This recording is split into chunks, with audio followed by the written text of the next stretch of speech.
প্রিয় শিক্ষার্থী বন্ধুরা, আসসালামু আলাইকুম। কাছে দূরে যে যেখানে বসে আমাদের আজকের পর্বটি দেখছো সবাইকে জানাচ্ছি আন্তরিক মোবারকবাদ ও শুভেচ্ছা।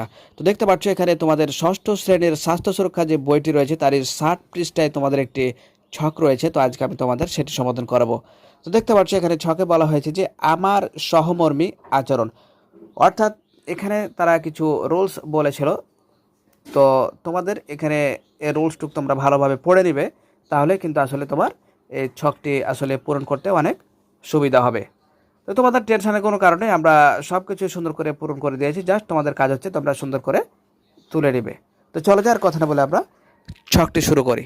তো তার আগে একটা কথা বলে রাখি, আমরা ক্লাস 1 থেকে শুরু করে ক্লাস 10 পর্যন্ত সকল শ্রেণীর সকল সমাধানগুলো আমরা অলরেডি আপলোড দিয়ে ফেলেছি।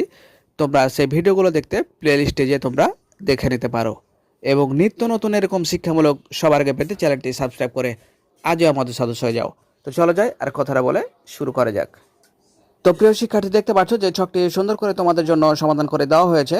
যে আমার সহমর্মী আচরণ, এখানে দেখতে পাচ্ছ যে একটা পরে কেউ তার অনুভূতি আমার কাছে প্রকাশ করতে চাইলে আমি মনোযোগ দিয়ে শুনি এবং তার অনুভূতি বোঝার চেষ্টা করি।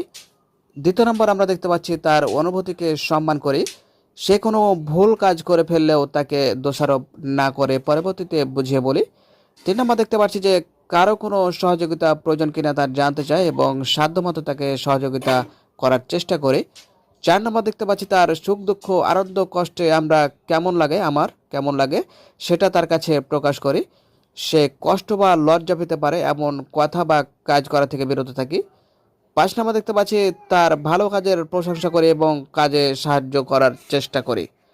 তো প্রিয় শিক্ষার্থী, এই ছিল আজকের মতো, দেখা হবে পরবর্তীতে। আল্লাহ হাফেজ।